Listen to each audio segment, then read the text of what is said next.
We have brought Izzy Hammond's Mini Cooper S to Lohen Mini, an aftermarket specialist, to put all of these parts on the car. The vast majority of these are manufactured in-house here at Lohen. We've got a roll cage, we've got door cards, we've got pulleys, we've got foot plates.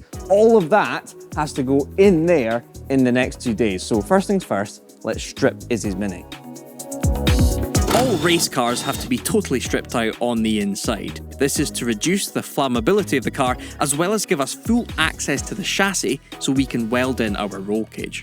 We pulled out the seats, carpet, head lining and door cards. I can never fathom how much stuff manages to fit into a car. I know there's profit through bulk and all that, but I still don't see how any car company can make a profit. Just gonna send Izzy a quick picture. Kicking the absolute shit out of your car, mate. Mark, you're the GM here at Lohen. Thank you for having us. What do you think of our Mini? Thanks for bringing your Mini, Mike. It's a nice clean example of an R53. Okay. There's no rot in the usual areas that may see that. So for 1,500 quid, we've done all right then. You've done very well for 1,500 quid, really well. As you can see in this showroom, you've got some nuts parts. How, on a scale of 1 to 10, how far are we going with our Mini in comparison to where you could go? What you're putting in there is some fairly simple safety features for the car for track work, which is a great starting place. If you want to go completely nuts, we can certainly help you with that. At the moment, you're just putting in a rear cage, which is great for sort of access and sort of general day-to-day use. If you're going sort of full track and race, then we'd be putting in full cage.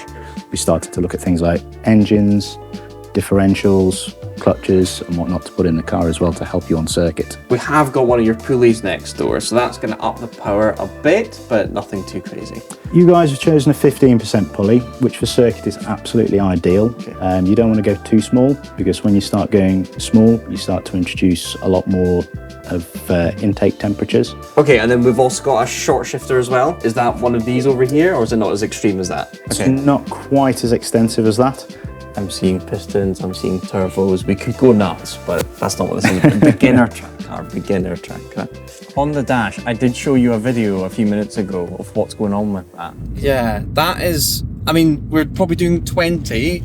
There's lights flashing. There's clearly some electronic issues with this Mini. That doesn't look great. No, well, that's your temperature gauge, but it's just clearly not working. But this is the scary one. That's your engine warning light, and he's flashing. But I imagine it's all connected. What do you reckon is the issue with our sort of phantom ghost freak out?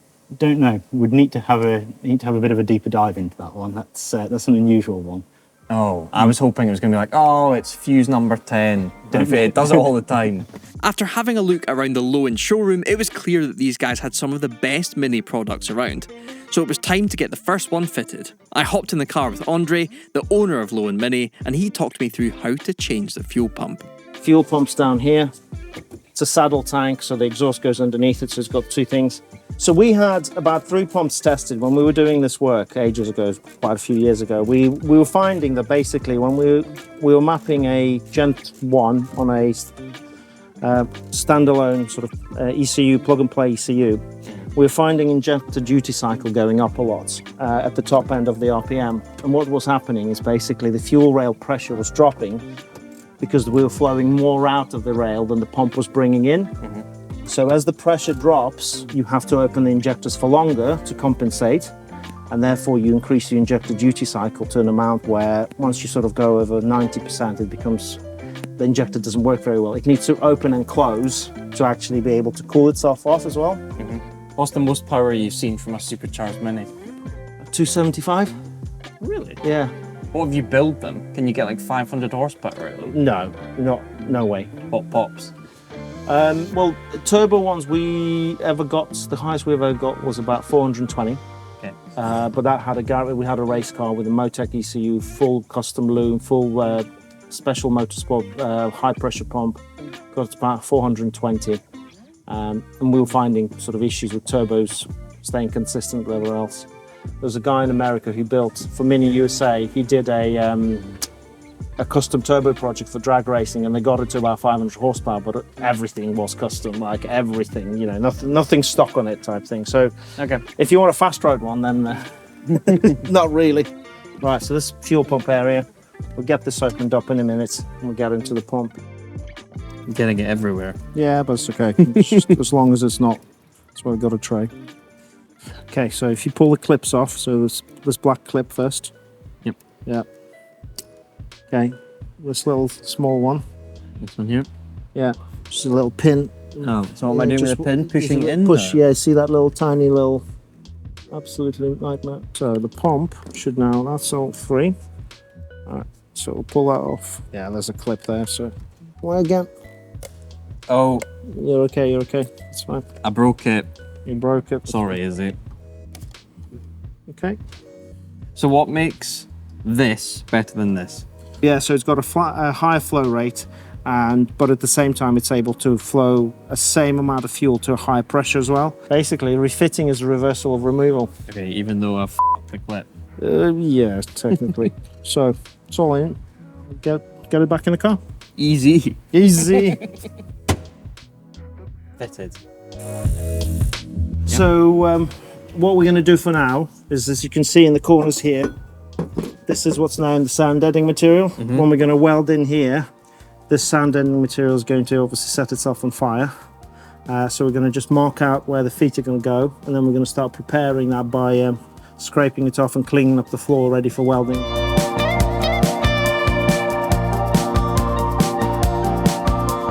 To serve as inspiration for Izzy's build, around the back of Lohen, they have this. If there was such a thing as a click and collect race car, this is it. For 26.5 grand, Lohen will sell you one of these. This is a fully track prepped, further than that, race prepped Mini Cooper S. So it's got a built engine under there. It's got AP Racing brake upgrades. Inside, full Cobra Racing bucket seats with harnesses, a full cage, so further than we are going with the half cage, but the mounting points will be in the exact same place as we are about to do. Steering wheel, it's not got a short shifter kit, but it's not 100% necessary really. Completely stripped out. It's got some aero, rear wing. So instead of buying a standard Cooper S and doing all the stuff we're doing, you can basically pitch up and say, Lohen, have you got a race car? And they'll sell you one of these. 26.5. Seems pretty punchy, but if you're a racing driver, you're probably quite well off. That is day one of us here at Lohen done and dusted. All the nasty, annoying prep work has been done. Tomorrow is going to be welding and installing. We've had a steak pie, a sleep, and we're back at Lohen to get that roll cage in this car. What's cool is that Lohen manufacture the vast majority of the stuff they sell. All these CNC machines around, there's stacks of stuff on shelves. In here, this is what I'm all about. This is the engine room. What's quite cool here is we've got a standard supercharged mini cylinder head and then a beautifully ported modified one. So we're not going to go super far with the power on Izzy's Mini. It's going to be more about the other mods around it. We'll do the pulley and injectors, but nothing too crazy. If we wanted to take it a couple of notches up, this is the kind of thing we would do. Fully ported head, an engine is an air pump, so it's just about getting as much air in as efficiently as possible. This would work wonders. And then on top of that, forged rods, forged pistons, just like Martin and our Evo. So yeah, there's levels to this stuff. The car's gonna be quick, it's gonna be a cracking track car, but you could spend tens of thousands of pounds more. Still going to be cool. We are now finally at the point of welding the brackets onto this Mini for our cage. The man who's going to do it used to work for Mercedes Formula 1. That guy. I think we're going to leave it to him. When you look around the workshop, you see lots of billets of steel, aluminium just kicking about. And all of it ends up looking like this. So here we have, well, this is going to be the exact pulley that goes on Izzy's Mini. So this is the supercharger pulley. It's 15%, which means it's 15% smaller. Smaller means the supercharger spins faster and creates more power. Now, when we installed a smaller pulley onto our Jaguar XKR, there was a whole load of heating and cooling that needed done to fit it. At Lohen, they've got this clever little device. It's almost like an inner housing that goes in there and it clamps. So instead of having to get the blowtorch out, it just clamps into place. Super easy to fit. starts off like this. Big lump of billet, goes in there and gets machined down to this. All of it's been shut off today because it's far too loud and we wouldn't be able to film. But on a day that we're not here, that turns into this, and then it's anodized. All these different colors to match whatever scheme you're going with underneath the bonnet. We're going with this turquoise. Makes more power and looks cool. There's one other thing I want to show. I've never seen it before. You'd think that in here, there would be shelf after shelf of parts. But just down this corridor here, there's a machine like I've never seen before. So apparently before this machine, there were shelves literally from here all the way down to that end of the workshop. But now, there's this. All the parts, assigned a little compartment, they've all got barcodes, so everything goes in, everything comes out, it's all logged. And if you look up, there's what? 1, 2, 3, 4, 5, there's kind of 6 stories. How many of these in total? 49 shelves. 49 shelves, all within this square footage. Goes all the way to the roof, instead of what you might see in most manufacturing, car part manufacturing facilities, just shelves all over the place. So incredibly efficient. And this is specifically a Lohen covered shelf.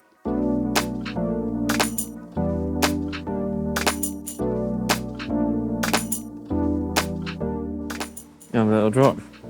Oh! There's your It's like a freaking vending machine. Damn.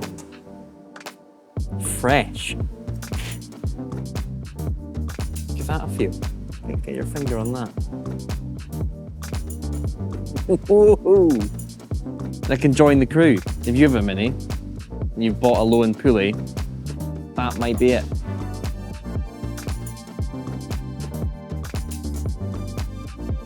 So now we're installing Lohen's fancy looking foot plate. It's literally 3 bolts into the floor, and that's that.